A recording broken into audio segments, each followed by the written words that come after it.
Alright, so I've tried recording this video before and I ended up missing a lot of things.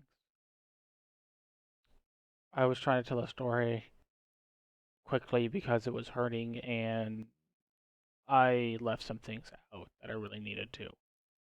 And when I showed it to someone, they reminded me of some of the things I left out. The last few days have been even harder as well, but I need to kind of start at the beginning of what the Lord's path He's taken me on. My mom passed away on January 27th. It was a long, long road. If the Lord didn't do it in the way that He did it, I think I'd be worse off if He took her quickly or didn't give me that last few months with her. I miss her so much. I blame some on me not doing things I knew I should be doing, but other things I've had to realize is also some faults that she didn't want to change about herself. She was locked into them.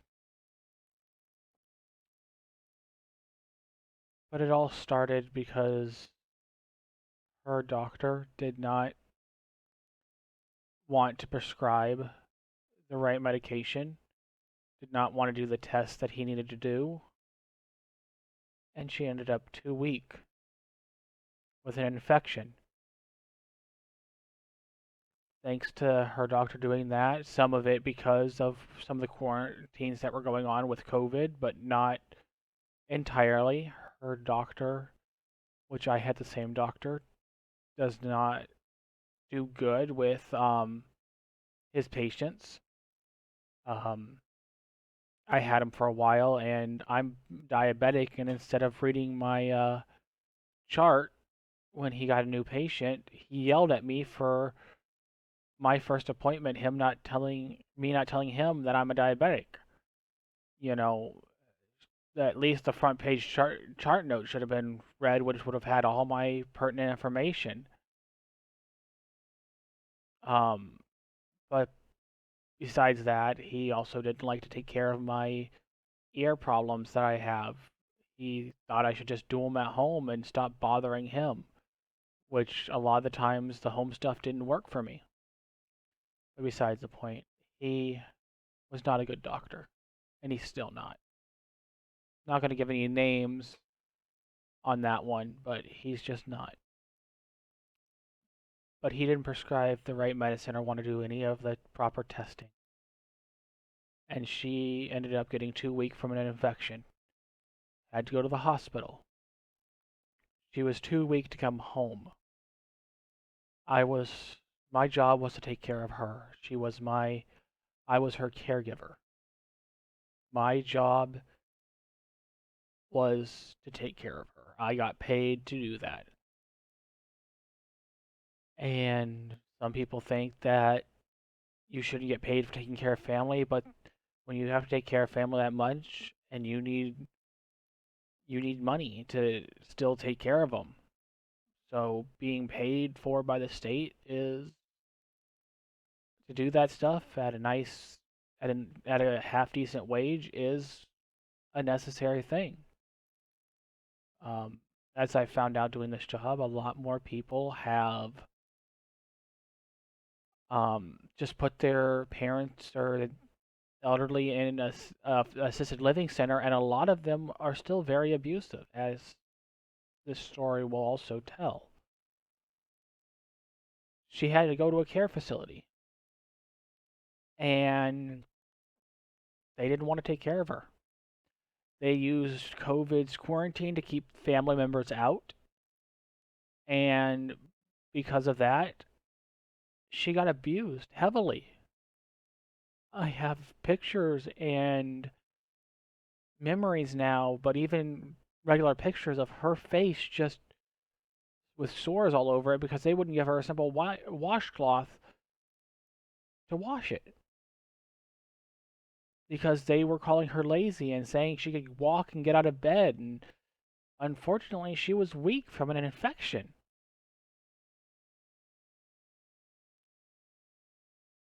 Uh, there was points that she told me she was left in her urine and fecal matter all day.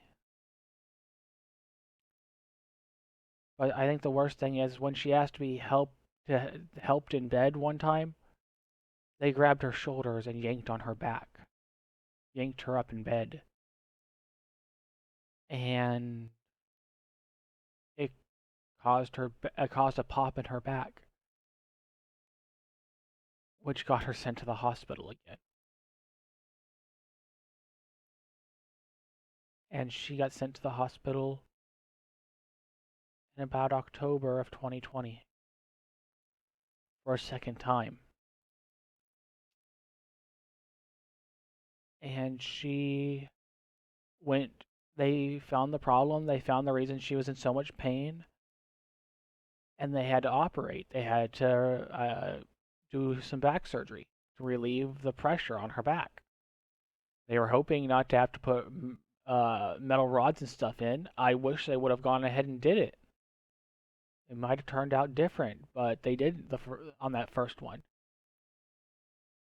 Um, she was still in tremendous pain, and she didn't want to do her physical therapy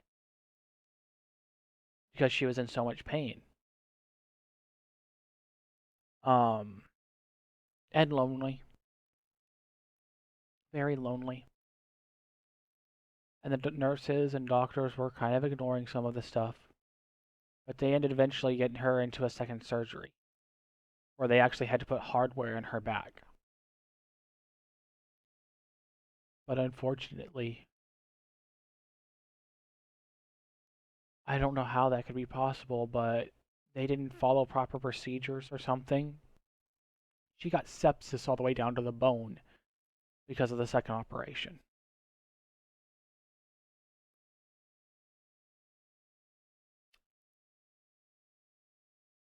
I had a doctor call me and basically treat her like a dead dog, like we should basically euthanize her because she was so delirious.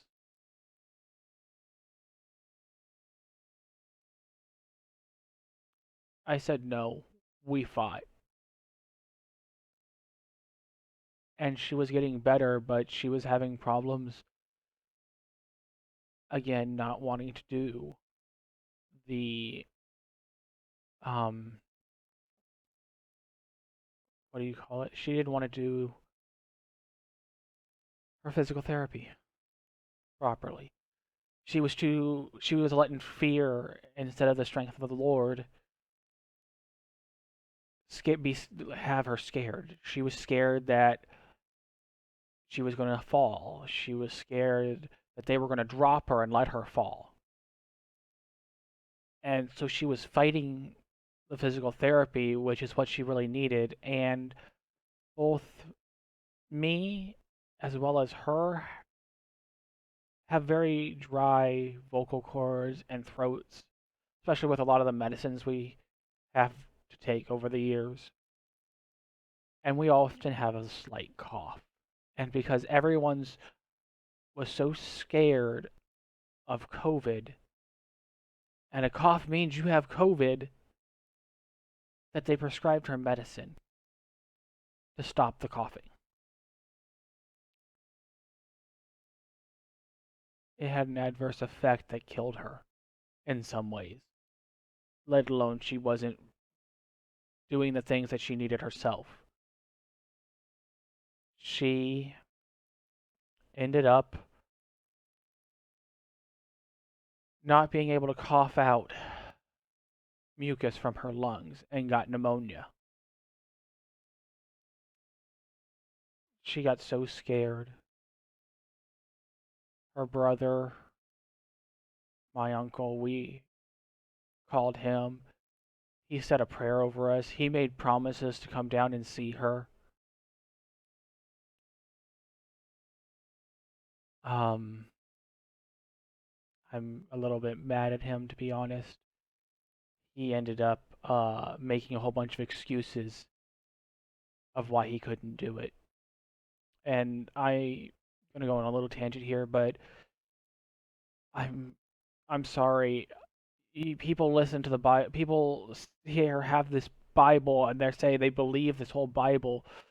But one of the first things one of the things it tells us is it was the verse where Jesus is like, "Did you? I was in the hospital. Did you ever come see me? I was sick. Did you ever?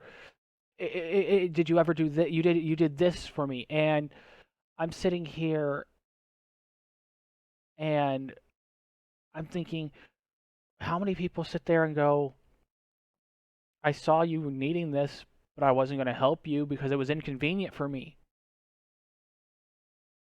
Or this is going on in my life, or that's going on in my life, and my uncle several times we've asked him for help, and it's always been some excuse. There's some things in him and my mom's past with him, and I don't think that. I think he was just nervous my mom would spill something because she passed away, and I don't even hear from him. I have to initiate any conversation, and I'm tired of it. But she got pneumonia because of it, and it got really scary where we had to intubate her to do something called a bronchoscopy to vacuum it out of her lungs. But unfortunately, her muscles grew and her lungs grew too weak because she wasn't coughing a lot because she wasn't coughing up mucus because of those pills they were giving her for nearly a month or so. Why they did the surgeries and physical therapy and all this stuff. So it ended up being she got intubated and she got moved to the ICU, and it was a whole procedure. Um, she didn't pass away there, but one of our other friends was admitted to the hospital. Her name was Pat Dunning. We hadn't talked to her in years. A rift came between us because of some stuff that happened, and we just really didn't talk to her much. But unfortunately, she passed away shortly after my mom was in the ICU. Apparently, she was near next to my mom. Having to tell my mom that through delirium was a hard thing because I couldn't hide it from her. I tried to wait, but my mom was looking like she was improving a lot, and she was. She ended up getting extubated and off the ventilator about 3 days later. But I guess something happened in the middle of the night one night. No one called me or anything. She was really wanting to talk, but I guess her throat was swelling or something like that. It got too agitated and she couldn't cough out the mucus again. And they had to reintubate her. And my mom has a mental state sometimes that when she fails, she thinks it's her fault. So she kept failing every time from then on out, getting off the ventilator to the point where we eventually had to trach her and get a feeding tube put in her nose, which she hated. We went through several months of this. They eventually got her out of the main ICU into a floor ICU, and she was making some progress. They were getting her sitting in the chair. I had a weird dream, I believe that was from the Lord, where me and her were running through a kind of a wooded area to a cabin kind of area full of just fresh snow up to my hips. But a pack of three wolves, maybe four, but I'm pretty sure three, were following us. And they were a blue ice phantom type wolf.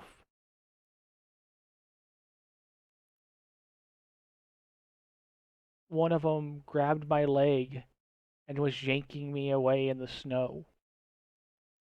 And my mom was behind me, pulling me, trying to pull me up and protect me as I was kicking the wolf.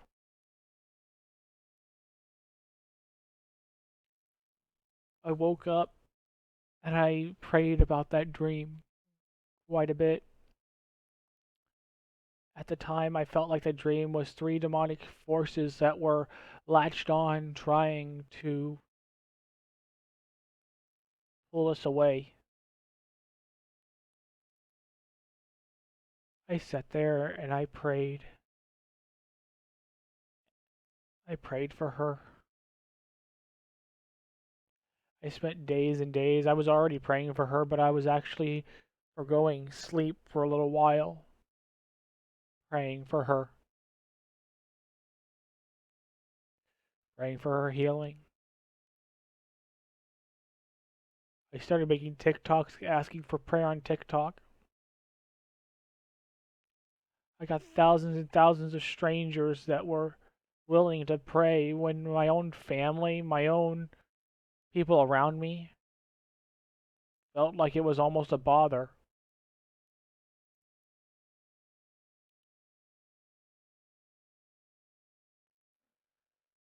But then on my birthday, January 24th, they ended up doing a procedure to drain fluid from around her lungs. And she ended up starting to crash. She couldn't breathe. They were having trouble keeping her the ventilator settings up at all. They had them on max. They couldn't go any higher.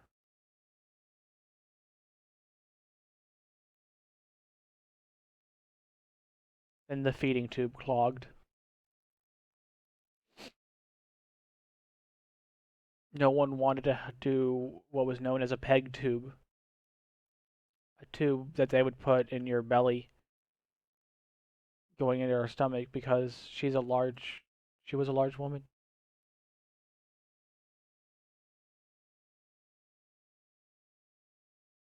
She was for it as long as she didn't have to have the tube in her nose anymore.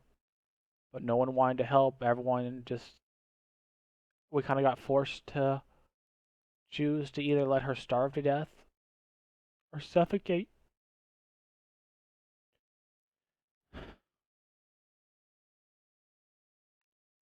I ended up having to choose to try to let her go as easy as possible on the morphine. She basically had to suffocate so it wouldn't be such a a long death.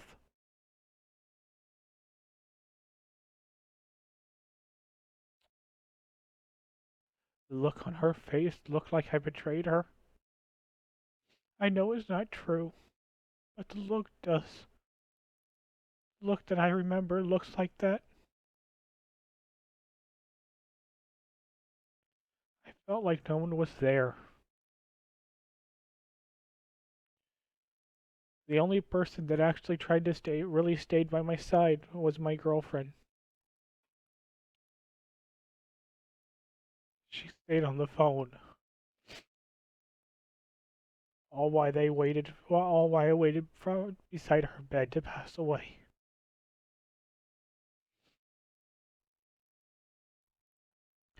My uncle didn't even really do that. He actually even blocked me at one point because I had a message from God or a word to give him and he didn't want to hear it.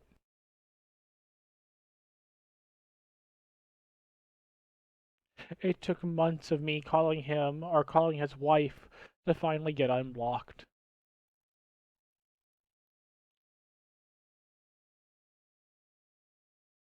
She passed away January 27th, 3 days 3 days after my birthday.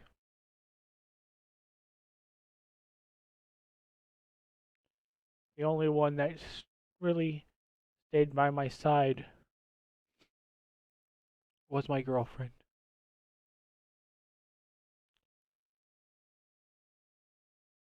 We have a small church. And you hear those small churches you see in the movie, everyone's bringing you food and stuff like that. I had only one person that even seemed to check up on me.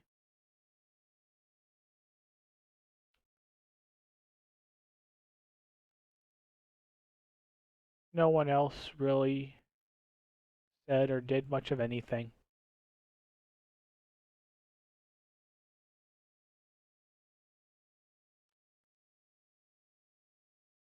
But the news keeps going down from there. I have a reading and writing disorder. Aphasia, I believe, is what they call it.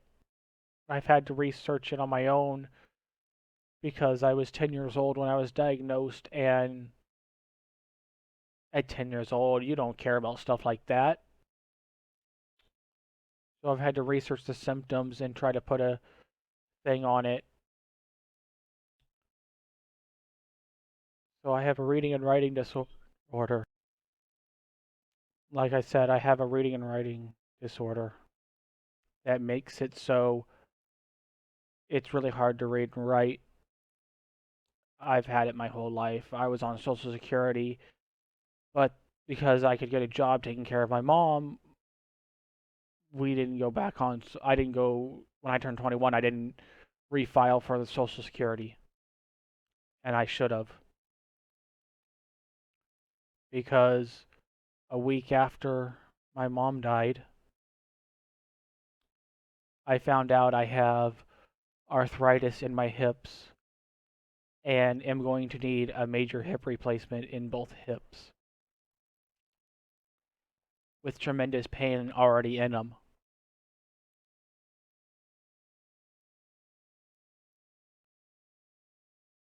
So that just threw out me finding another job because a lot of them are either you sit there and you need to read or you sit there and you do some physical, and now I got the merger where I can't read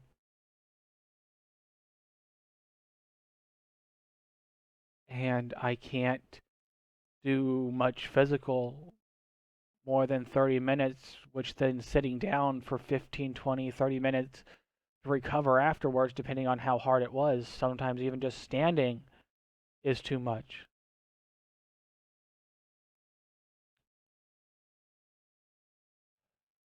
Then, even worse happened. A member of our church died from cancer. I don't know all the details of it, but she was a good friend as well. Her battle was hard, and I know I shouldn't feel sorry or sad for these people. They're up dancing in heaven. They don't got any pain or suffering, but I feel so alone. Tried to look for a roommate, but apparently I can't because of my situation that I really don't want to talk about.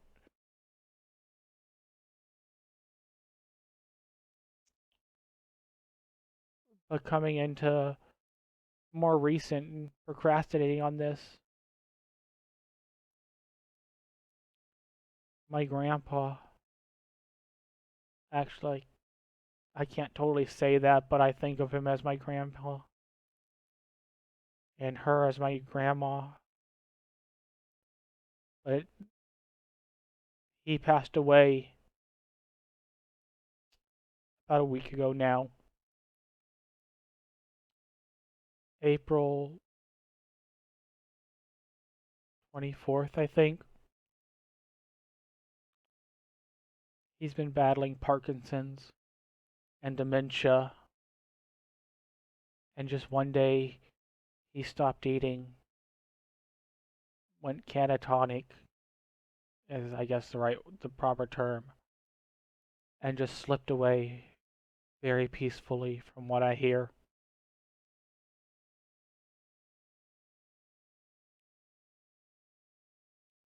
I feel like I'm losing everyone around me. I have no money, no way to make money, trying to get back on Social Security,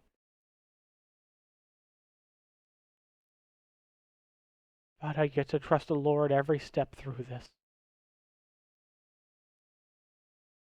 The best verse I can put into this is, look at what I've been through.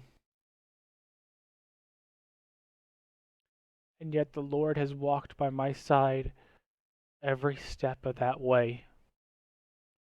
Because look at the birds in the field, the grass, how it grows. These things are so insignificant, but look what the Lord does to those, and aren't we more important? I know I'm paraphrasing that verse, but the point is there.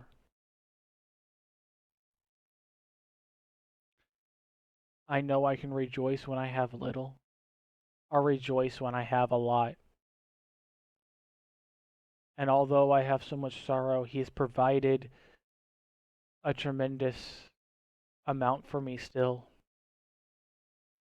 Like I said, this channel is going to be more of a journal of me, and if you want to flip through them and see how my life is, feel free. But if one person sees this video and turns to the Lord, then any of my suffering was worth it.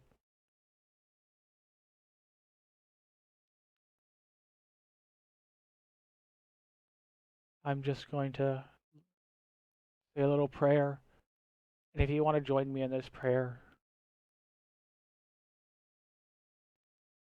and become a child of God, you should do so. All you have to do is say, Lord, I know I'm a sinner. I know that you sent your Son to die for my sins, and you raised him so I can be clean and pure and have a relationship with you. Lord, I ask you to just come into my life and come into my heart.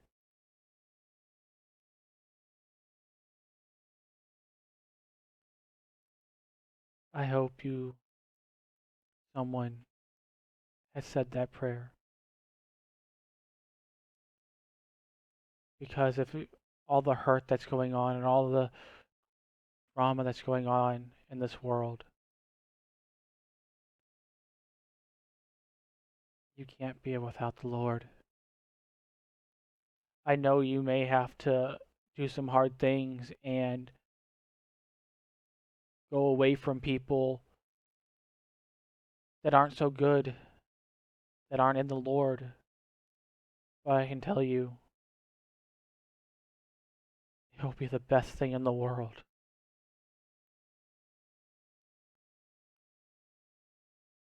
I don't know where I'd be right now if I didn't have the Lord. Because in the way He did everything, and I'm forgetting so much still again, I'd probably be homeless. But you can see around me, I still have a home. I still have the things that I would hold value to on this earth. but the main thing I hold value to is Him. Thank you for listening. I'll probably be back again with some Bible verses and some points in the Bible that I think the church needs to relook at.